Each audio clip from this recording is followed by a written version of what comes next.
ओम श्री गणेशाय नमः। गणेश जी की खीर बुढ़िया माई ने बनाई और प्रभु की अनंत कृपा पाई। एक बार गणेश जी ने पृथ्वी के मनुष्यों की परीक्षा लेने का विचार किया।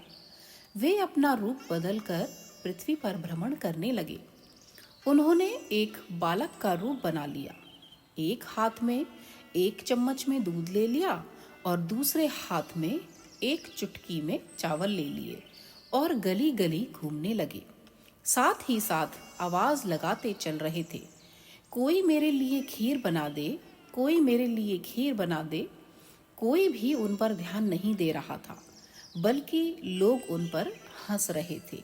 वे लगातार एक गांव के बाद दूसरे गांव, दूसरे गांव के बाद तीसरे गांव, इसी तरह चक्कर लगाते हुए पुकारते रहे, पर कोई खीर बनाने के लिए तैयार नहीं हुआ। सुबह से शाम हो गई, गणेश जी लगातार घूमते रहे। एक बुढ़िया थी, शाम के वक्त अपनी झोंपड़ी के बाहर बैठी हुई थी। तभी गणेश जी वहां से पुकारते हुए निकले कि कोई मेरी खीर बना दे, कोई मेरी खीर बना दे। वो बुढ़िया बहुत कोमल हृदय वाली स्त्री थी। उसने कहा कि ला बेटा, मैं तेरी खीर बना देती हूँ। गणेश जी ने कहा कि माई, अपने घर में से दूध और चावल लेने के लिए बर्तन लेकर आओ। बुढ़िया एक कटोरी लेकर जब झोंपड़ी से बाहर आई तो गणेश जी ने कहा कि अपने घर का सबसे बड़ा बर्तन लेकर आओ।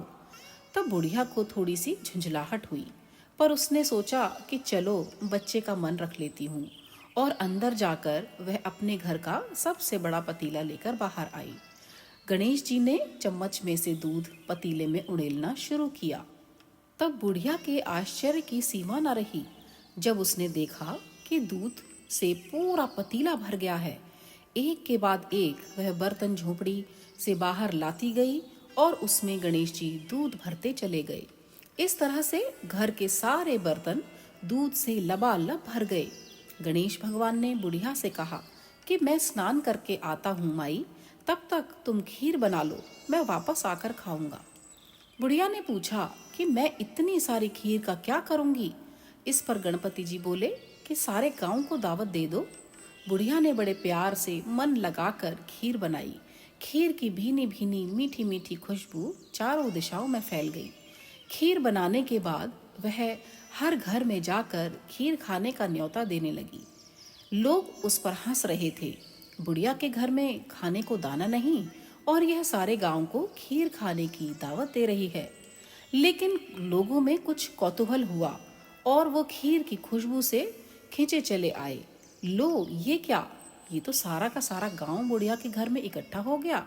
बुढ़िया की बहू को भी दावत की बात मालूम हुई तो वह सबसे पहले वहां पहुंच गई। उसने खीर से भरे पतीलों को जब देखा तो उसके मुंह में पानी आ गया। उसे तो बड़ी जोर से भूख लगी ही हुई थी। उसने एक कटोरी में खीर निकाली और दरवाजे के पीछे बैठकर खाने की तैयारी करने लगी। इसी बीच खीर का एक छींटा नीचे गिर गया और गणपति जी को भोग लग गया और वो प्रसन्न हो गए। अब पूरे गांव को खाने की दावत देकर जब बुढ़िया वापस अपने घर आई तो उसने देखा कि बालक वापस आ गया था। बुढ़िया ने कहा कि बेटा, खीर तैयार है, भोग लगा लो। गणपति जी बोले कि माँ, भोग तो लग चुका है, मेरा पेट तो पूरी तरह से भर गया है, मैं तृप्त हूँ। अब तू खा, अपने परिवार को खिला और गांव वालों को खिला। बुढ़िया ने कहा कि फिर भी यह तो बहुत ज्यादा है, सबका पेट भर जाएगा, इसके बाद भी यह बच जाएगी, तब उस बची हुई खीर का मैं क्या करूंगी। इस पर गणेश जी बोले कि उस बची खीर को रात में अपने घर के चारों कोनों में रख देना। तब बुढ़िया ने ऐसा ही किया। जब सारा गांव जी भर कर खा चुका तब भी ढेर सारी खीर बच गई। उसने उसके पात्रों को अपने घर के चारों तरफ रख दिया। सुबह उठकर उसने क्या देखा कि पतीलों में खीर के स्थान पर हीरे, जवाहरात और मोती भर गए हैं। वह बहुत खुश हुई। उसकी सारी दरिद्रता दूर हो गई और वह अपने परिवार के साथ आराम से रहने लगी। उसने गणपति जी का एक भव्य मंदिर बनवाया और साथ में एक बड़ा सा तालाब भी खुदवाया। इस तरह उसका नाम दूर दूर तक प्रसिद्ध हो गया। उस जगह वार्षिक मेले लगने लगे। लोग गणेश जी की कृपा प्राप्त करने के लिए उस स्थान पर पूजा करने और मान्यताएं मानने के लिए आने लगे और गणेश जी सबकी मनोकामनाएं पूरी करने लगे।